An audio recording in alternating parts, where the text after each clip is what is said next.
Hi everybody, and welcome to Fintech Revealed, our occasional series on the Fintech One-on-One podcast, where we go and focus on one topic and we do a deep dive. And today we are doing a deep dive on earned wage access. My name is Peter Renton. I am the CEO and founder of Renton & Co. And joining me here today, I have Dan Loomis with Gusto and Nico Simko with Clair. So before we get started, guys, why don't let's do a quick introduction. Dan, just tell us a little bit about yourself and what you do. Yeah, I'm Dan Loomis. I'm the general manager and head of product for what we call the Money Group at Gusto. It's focused on delivering great capabilities to two sets of customers: consumer financial services and employer financial services. And just a quick touch on Gusto. We're a small business platform. We deliver payroll, HR, and benefits capabilities to the hardest working Americans and help their teams thrive. Mm-hmm. Okay, Nico? Thank you so much for having us, Peter. I'm Nico Simko, one of the founders and the CEO of Clair. At Clair, we basically believe that if you've worked today, you should have access to portions of your funds today. And the way we do it is we power companies like Gusto, payroll companies, to offer that directly through their employee apps. A little bit about that strategy and why we chose it. Many years ago, payroll and workforce management was a commodity play. Employees would clock in and clock out of a physical time clock, if there was even that at work, if not punch cards, if not Post-its. And payroll was something that somebody they would never meet would run in a separate office, not even on site, especially for small businesses. And that has very much changed. Companies have become very modern, very loved by both employers and employees. And so employees are inside an app every single day. And so we believe that financial services connected to the workplace, which starts with, if you work today, get your money today, should be embedded within payroll. And so that's what we do at Clair, and very excited for this conversation today. Okay, so let's kick it off, and I want to talk about your go-to-market strategy at Clair first, because you have a different strategy from many others in the space. You, as I said, you're going after payroll companies, HR companies, that sort of thing.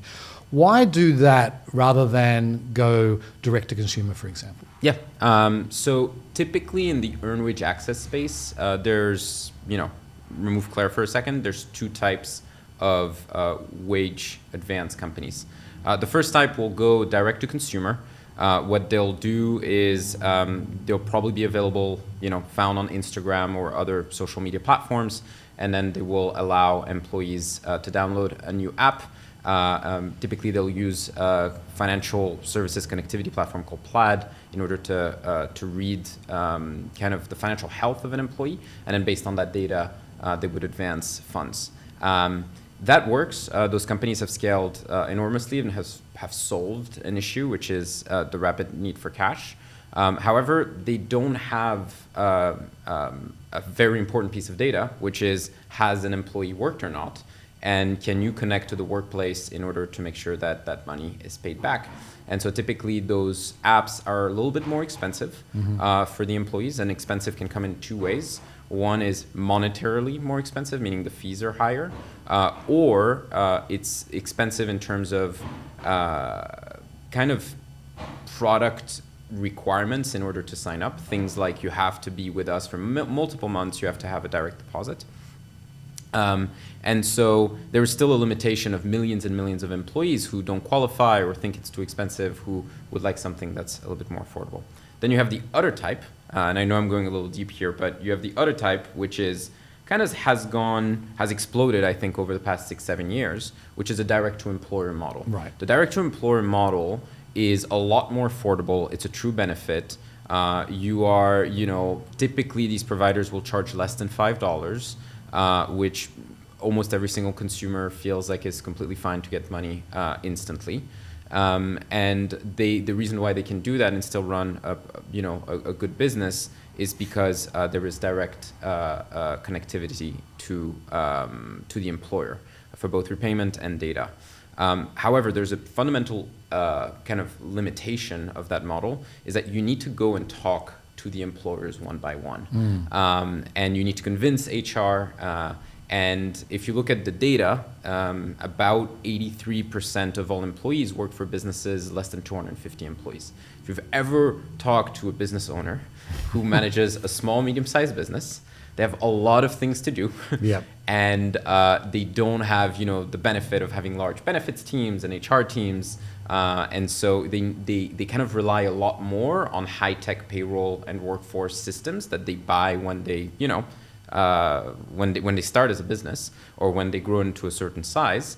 And so that's why Clair chose a strategy of being embedded, with those payroll and workforce management systems being a lot more modern, with most employers saying, look, I don't have time to choose and handpick all of these benefits. I'm going to take whatever is in my payroll or workforce management system, and I'm going to trust them because I trust them already to run payroll.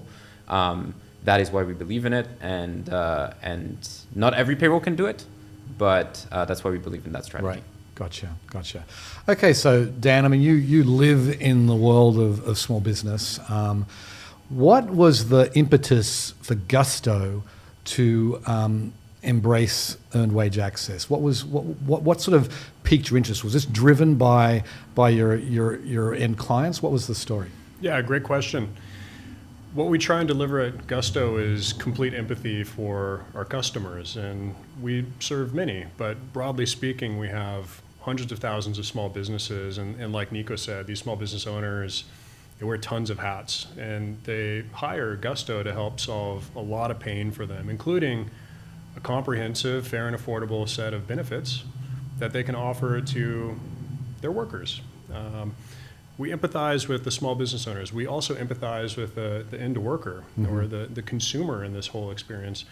How do we deliver them fair and affordable access to financial products that are deeply connected with their workday? To zoom out for just a second, what we help deliver to the employees of small businesses, we call them members. What we deliver to members is kind of two big chunks of capability. The first is the connective tissue back to their workday so they can be productive and engaged and not really think about the nitty-gritty of showing up at work and dealing with work stuff, but they can do their job. We help clock in, clock out. What's my manager's phone number? Help me get small group health insurance. What's my pay stub? What am I about to earn? These types of things that we can expose to a consumer to help them understand their relationship with their work. But the other side of this critically is the deep interaction with consumer financial services.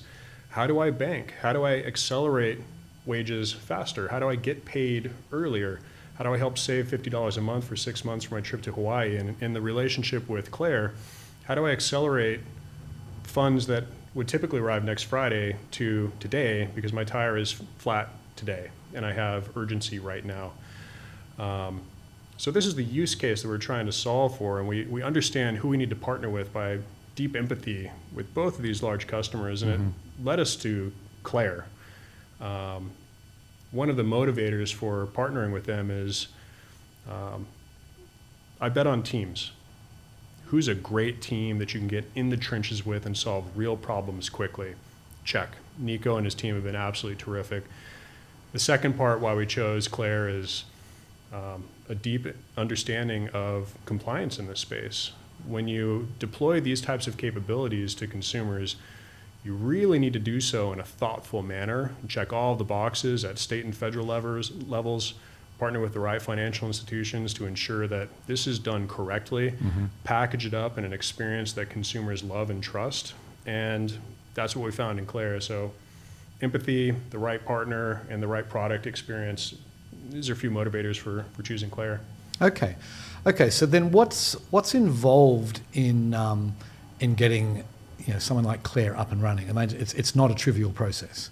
Well, first of all, we had to meet with the team, to understand their product deeply, make sure that they were able to integrate into a really beautiful experience that we offer to millions of employees. And then just do the hard work, right? What is the user experience? How are we clear in what we're offering? How do we integrate that deeply into the existing product set that we offer? and work in the trenches. Right. A few months of development effort, but at the end of the day, we're deployed and we're scaling rapidly, and we've been able to bob and weave with Clair along the way. So, what about from your perspective, Nico? What did you have to do to get ready to be able to partner with a company like Gusto? Yeah, I think I divide it into two pieces. The first piece is what we had Clair to have in order to be even a potential candidate to work with Gusto. And then there's a second component, once we had it, is how do we make sure that, this is not a transactional relationship, but it's a partnership. Because we know financial services and fintech very well, but we're not in Gusto every single day. So there's a lot of discovery that we're going to have to do in order to make sure that, our product resonates. So on the first part, we had to find a national bank to partner with. We had to compliance standpoint, make sure that they would be the true lender. We had to then go state by state and figure out which licenses do we need. We had to then build against the bank both for money movement and lending, and then we had to get through multiple forms of audits in order for this program to be to the level of scale that Gusto requires. Once I think we've tested that, and thousands of businesses were using it, I think at the time when Gusto was looking at it, this is I think when we felt it was the right time to to go to Dan and build a relationship and figure out whether this was the right time for them to build this. Once it was the right time, then the reality is, I think what we do at Clair is we lead with two things. We lead with ultimately what is the experience you're trying to get out of for both employees and employers, and based on that, how do we reverse engineer kind of our infrastructure into into the experience that we want to build. And the reason why we start always with what is ultimately the user experience you want is because every single payroll or workforce management app is a little bit different. It's grown in a different way. Gusto started as a payroll company. Not every payroll company started as a payroll company. Some payroll companies started out with workforce management systems, and so it's very important for us to figure out what is the end goal. What's the company's DNA and where they're trying to head to.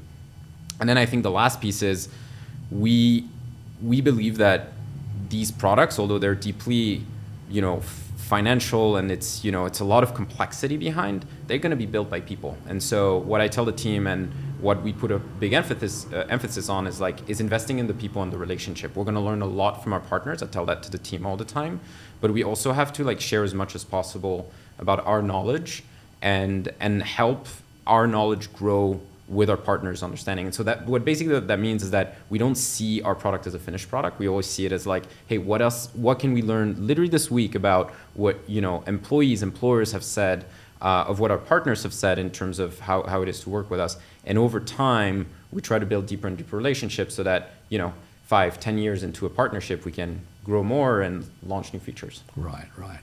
So as anyone who's listened to this podcast for any length of time will know, I'm a huge fan of earned wage access. I think it is probably the number one fintech innovation of the last decade, and I am really bullish on it because it makes a difference in people's lives.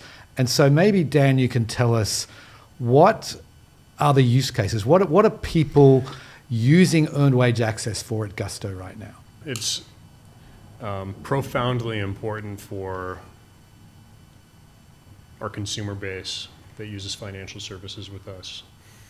There was a father who was actually short on cash and literally needed to fill up gas in his vehicle. And he had this capability toggled on. He knew it was available for him. And when he realized that he was actually short on money, he went in, instantly received cash in his account, and was able to fill his car up. This is a real world use case. And it talks about kind of urgency around essentials and necessities.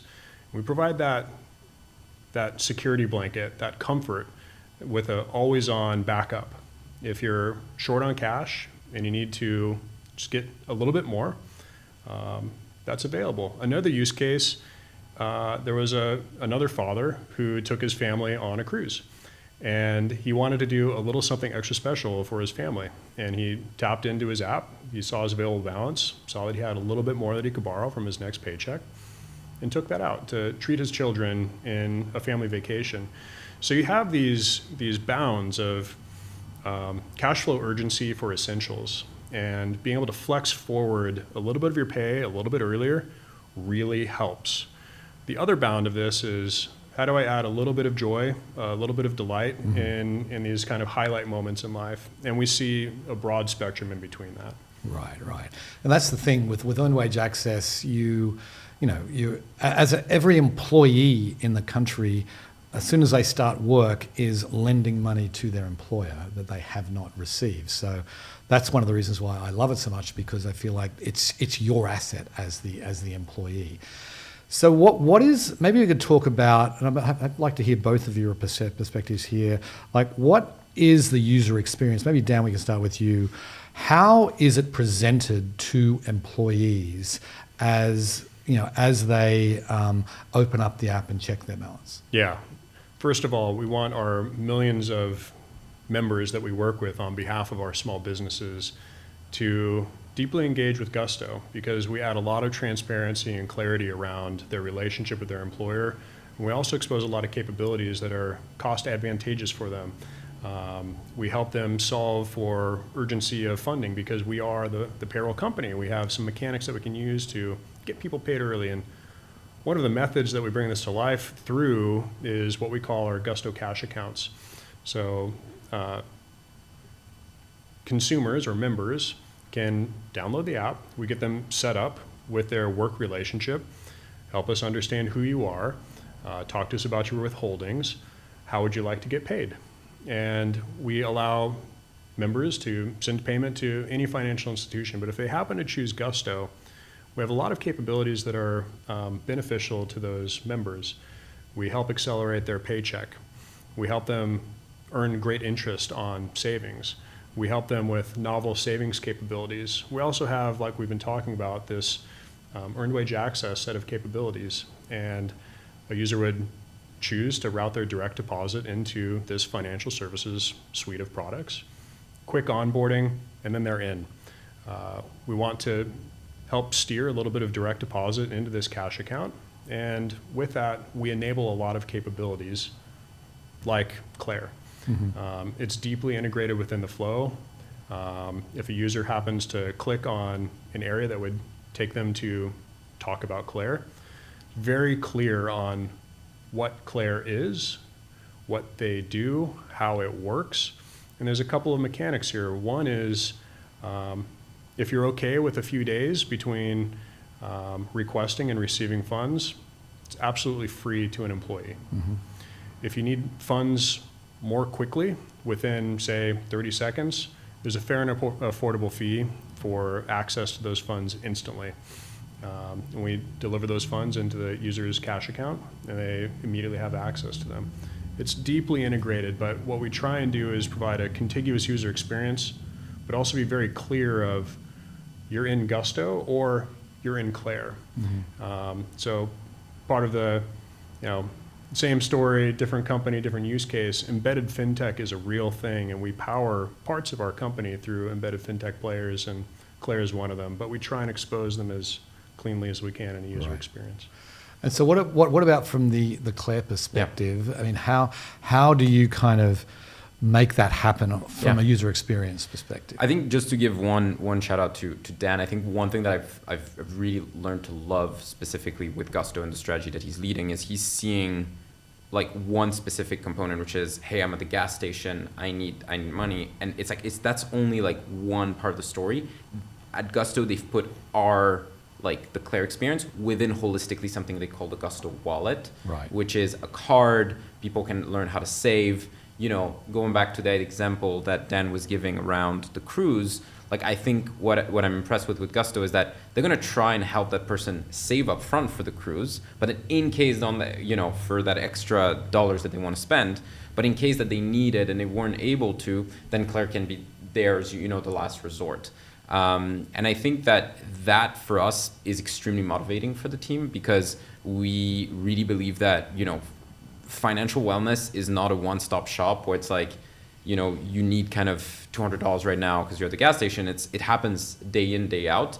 And Gusto has spent a lot of time and money with very smart people building that holistic kind of long-term financial suite of solutions. And so that makes us at Clair very excited because we can see where our future lives.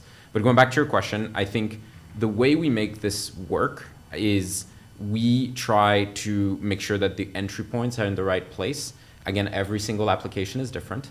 The way the Gusto members app, i.e. the consumer employee app, has been built, it's been built really holistically to be that connective tissue between what the employer needs and what the employee needs.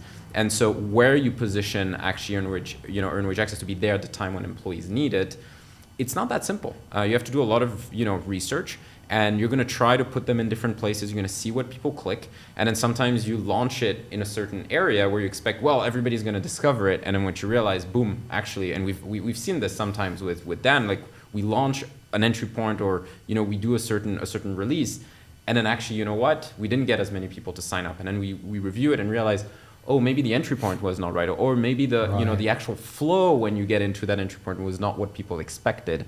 And so that's why, again, at Clair, we don't see this as a almost transactional relationship where it's like it's a one size fit all. It's like we will work with you over and over to figure out what works, what's your long-term goal, how do we fit that within your strategy.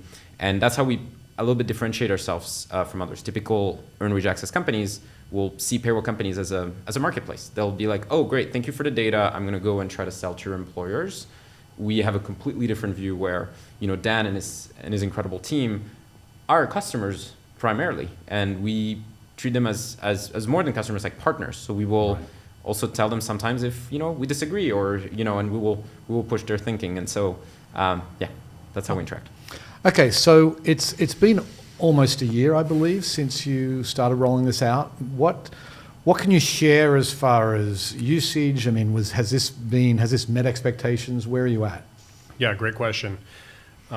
When you deploy a new capability, you want to make sure that it's very thoughtfully expressed. And product management 101. Let's deploy a capability. Let's test its conversion. Let's see how people understand it. Let's see how they convert through the bottom, middle funnel. Let's make sure that at the bottom of funnel payoff, things are working really well for the consumer and the business. And this is any test and learn process, right? So we deployed, feels like forever ago, but we've gone through a very thoughtful release across our customer base to make sure that we're delivering the right value, that it's really well understood. This is also, at the end of the day, there is hard dollars being lent out, and the goal is to get that repaid. And we want to make sure that that exchange of value is where we need it to be. And we thoughtfully deploy and scale this offering. Today, we're very broadly exposed to our customer base, and we're still scaling up. Thankfully, Gusto has hundreds of thousands of small businesses. We represent a meaningful part of the U.S. economy, which we're super proud of. That also brings millions of employees to our platform. And we just want to make sure that we thread the needle correctly with this product offering.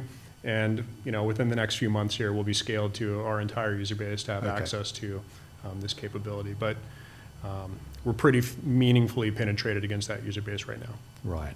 And so what is the feedback that you're getting from users? Are there, I imagine this doesn't operate in a vacuum, right? People using you're seeing how they're actually using it, and they're also telling you what they want, right? What's some of the things you're hearing?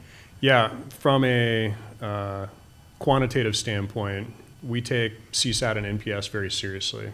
And for those familiar with Net Promoter Score, an 85 is a pretty strong number. So we're super proud that what we've collectively created together has a very strong NPS score, which is a good indicator for customer love and value received. The other side of this is, we're a data-driven organization. Let's actually look at how users are engaging with this and look at the mechanics of the portfolio. Is it strong? Is it where we want it to be? Yes. And the third part is the qualitative aspect, actually picking up the phone, calling in users, seeing what we can do better for them, how the product is working for them, what are areas that we can improve on, and pretty universally across the qualitative aspects, more product management, funnel evaluation, and the subjective conversations with our customers. People love this. And it's not that it needs to be actively engaged all the time. In fact, that's not the goal at all. But what we're here to provide is confidence, control, and at the end of the day, more money. We see this playing very clearly into confidence and control around consumers' personal finances. And if we have an always-on capability that helps people when they need it the most, we see that as being the definition of success. And across these ways that we evaluate it, it's going pretty well. Right. What about from your perspective, Nico? Yeah, I think there's a few things that we track. They're very similar and almost perfectly equal to the ones that Gusto tracks. One is NPS, is fundamentally what we're building. Like, our consumers saying that if we were to take it away, they would be really, really unhappy. And the answer fundamentally is yes. People are saying, like, look, I don't want you to take this away from me. A few data points to support that. Number one customer support ticket we get is, I am leaving my job. Typical hourly worker will spend 6 to 7 months in one place. I'm leaving my job. How do I keep the Gusto wallet, earned wage access solution, or on-demand pay? Everybody puts a different name to it, but that's the number one thing we get. So that kind of proves that people are saying, look, I'm going somewhere else. How do I keep it? The second thing is, going back to the gas station example that Dan was talking about, we built that product with that use case in mind. You're at the gas station, there's a car behind you, so you're under pressure. You put your cart down. Now, gas stations, for those who don't know, most people do know that, put card holds up to $150 to put $20 gas, right? Average American doesn't put $150 at a time. They'll put $20, $30, $40, but they'll block $150. So you're at the gas station, your cart declines, you can't get home. How fast can we get people to get the money, assuming they've never signed up for the feature? And what I think we've been able to accomplish here is basically within 70 seconds, you can go from you've never ever seen something like this to your money is on your card and you can swipe it again in 70 seconds. And that's the average person's time in order to get funds. And so that time to value is something that we value a lot, and returning users will take about 30 to 35 seconds in order to do the same transaction. And so again, those little emotional moments, yes, we build very, transactional kind of money movement tools, but it's actually an emotional consequence we want. Right. We want the person not to feel ashamed. We want the person that, to feel financially free. Many of us who have access to good credit cards, we feel financially free because we're not going to doubt that this card is going to decline or not. We just swipe it, we know it's going to work. Right. And so that level of financial freedom is we want to give people, because they worked, not because their credit score says something. It's because you've completed your hours, you have the right to feel financially free. And what Dan is working on, what we're working on together holistically, offers that feeling to people. And we don't need to sell direct to employers. We don't need to bother them with this. Going to consumers directly, in my opinion, also doesn't work perfectly because you don't have enough data. And so the right future here is Dan and his team building those and us helping power him and enabling him to focus on that, and we'll provide the infrastructure. So, Nico, when we chatted last year, and I'll link to that episode in the show notes, what was really clear to me was the different approach that Clair has taken in a regulatory way than other platforms. And you have... you decided that this was going to be a loan. Many of companies in the earned wage access space really fight that. So tell us why you went down that approach that way, because it wasn't the easy way. It was actually the more difficult way to set things up. Oh yeah, it costs over $20 million to build a lending program. So yes, it is more expensive. It will take you 3 years, or if not more. Simply put, if you're advancing money to people with the expectation that you will get paid back, and again, every single advance at Clair defaults to zero cost. It's defaulted to an ACH. It's defaulted to them being zero. So it always defaults to zero. but if certain consumers say, no, I need it instant, I'm at the gas station, like, I just want that instant delivery, then now there's a fee associated with it. We felt that at least some states would come out and say, look, you're advancing money to people, you're expecting to get paid back. Sometimes there's a fee. Guys, this is a lending program, you know? And so because fundamentally I saw, and this was very much a personal decision, I saw that there was a heightened risk that states would see it that way, although almost every single provider, if not every provider in the market, were trying to fight that and stay in a regulatory gray area. I felt that the long-term moat would be like, you know what? I'm building this company from scratch. We had very long conversations with our investors. Our investors asked us to build a long-term business and build it the way that would allow us one day to potentially go public, but create outsized return for them. And the way to do it was just to invest more. And so that's the reason why we did it. And now when certain states are coming out and debating whether this is a loan or not, or I think the CFPB last year came out and said, look, we're going to repeal what happened in 2020, which basically gives safe haven to certain programs, and we're going to just call out that every single wage advance solution, all of them, there are certain exceptions, but all of them are lending programs. We're good to go. We've built that. We built it. And so what it does, it gives me comfort, but it also gives our partners comfort because, whenever a state comes out and says, we believe this is lending, we say, okay, great. Yeah, we have our lending license. And if a state comes out and says, well, look, actually, we think there's a specific license you can apply for, that's no problem. We can apply for it. That's going to be even less complicated for us than everything else we already went through. And we have teams that deal with licensing. So that is a moat, to some extent, and that's something that also is embedded into every single thing we do, and we hope that just helps our partners have more peace of mind. Right. So, Dan, on to sort of the rollout that you talked about earlier. I'm curious about how it's rolled out and whether or not there's resistance ever. I mean, I presume you're rolling this out via employers, right? You're not going directly to the employee, or maybe you are. But what I'm interested in is, has there been resistance to offering this with anybody? When you deploy any feature, function, capability, there's always some feedback. To specifically call it out, we get negative feedback. This is a rounding error of feedback, though. Right. This is universally seen as a positive benefit that Gusto helps deploy to employers so that they can offer great benefits to their employees. And how we take these to market is Gusto provides a great set of capabilities, and when employers choose Gusto and they hire employees, we give employers choice over what they offer to their employees. So they can opt all of their employees out of these capabilities if they want. That's very clear and obvious in the user flow for sign up and engagement with the employer side. But the vast majority enable these benefits for their employees because it helps them. Right. Why would you opt out if something would help your employees? It's, folks have various reasons, but this is a very, very small group of people that choose to opt out, because at the end of the day, we're helping their employees get paid faster.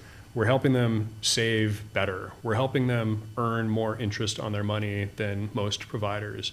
We're giving them the flexibility and confidence around a security blanket. If they need some wages from tomorrow or next week, they can help pull that forward with what we call on-demand pay, the exposure of Clair's capability within our product. And the vast majority of employers, I'm talking a very high percentage of them, enable these capabilities for their employees. Right.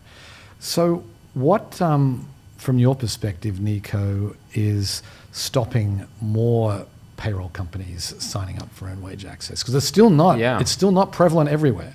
Transparently, I'll go back to the same theme as always. It's the team. I don't want to underestimate what the work that Dan and his team have done. Like, they have built an entire digital banking experience combined with consumer, like, on-demand pay, holistically within a payroll app. you go to a company like Chime that just rolled out recently kind of more longer term lending, Right. they have probably 1,000 more employees than, the team that, Dan can have. And so it's you need very high talent, high concentration of talent. You need a very, very good team. You need dedication from the top that this is something that matters. I've been lucky to meet one of the Gusto founder, and this is something that they've had at the back of their minds for a while is financial services for consumers. And finally, it's also that you care about the mission. I would love for every payroll company to fundamentally care about the financial life that their customers, i.e. the employers, employees have, but not everybody really cares about it or cares to build it. And I think that Gusto has shown to be a leader in that space. They've been a leader way before we even partnered. And I think that they've been able to also test a lot of different things, see what works, focus on those that are picking up, maybe remove those that don't. And so fundamentally the answer is one thing, it's the team. It's that Gusto has a team that can do it. Okay, I want to go back to something that you said earlier. You said something about the direct-to-consumer model of earned wage access. They don't have the data. I mean, maybe you could expand on that, because I'm curious about why the direct-to-consumer model, why is that not the model that's not winning? Yes. Just to be clear, it is a pretty good business. There's many providers out there. And there are millions of consumers. And there's millions of consumers using it. But if you do talk to consumers, they'll complain about two things. Well, actually, fundamentally one theme, which is called eligibility. Eligibility for the advance amount that they're looking for. The typical user will want anywhere between $150 to $350. But to enable that level of capital access, the direct-to-consumer providers will need to know a lot about certain consumers. And so they'll disqualify a lot of consumers, or they will go into fees that get to a level that, get into legal battles, or they have ways to charge that, I'm not very, pro of, hidden fees. I think one of the things that we've always said is that we will speak very directly, always, with any sort of fee that exists. We'll always make it de minimis, that it's very, very small. But to do that, you need deep connections. I'll maybe double down on that to explain what I mean. Whenever you find, let's take a step back. There's an enormous amount of people who need short-term cash in this country. Mm-hmm. Most Americans cannot cover a $400 bill. Short-term liquidity needs are a massive, massive issue. And the gas station problem we're having happens every single day. It's probably happening right now, close to where we are, because right. it happens all the time. The reality is, what Gusto was able to do was say, well, I know that Jimmy, who's at the gas station, he just worked 5 hours, right? But if you're a direct-to-consumer solution, you have seen that Jimmy has earned paychecks in the past, but you don't know that he just worked 5 hours. You're going to guess that he worked 5 hours.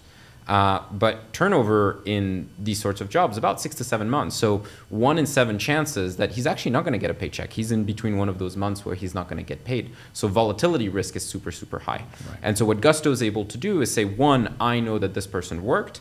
And 2, I can insert myself a little bit in the payroll flow to make sure that the consumer authorizes a repayment mechanism that reduces any risk of the provider not getting repaid. If the provider doesn't get repaid, they have to charge everybody for that. They have to start increasing fees. They have to reduce eligibility. And so that is why I think that the future will be much more deeply embedded within payroll and much less kind of, I would say, higher fee or lower eligibility solution direct to consumer. But so from your perspective, just to be 100% clear, the money is coming out of the next payroll, right? So the only way that you don't get paid is if either the payroll provider goes bankrupt or the small business goes bankrupt. Correct. Or they just don't run payroll or something like that happens. So as you can imagine, that's a much different risk than saying, I hope that Jimmy worked a few hours. Right.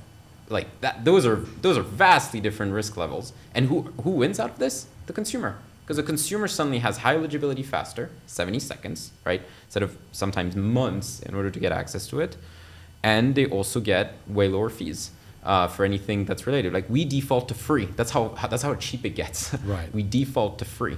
Most providers cannot afford that. Right, gotcha. Okay, so in closing, I want to hear from both of you of what it's going to take, because what I would like to see is a future where every single salaried W-2 worker who's in a payroll system has access to their pay whenever they want. What's it going to take for us to get there? Dan, I'll start with you. It takes a lot of passion and a really sincere vision.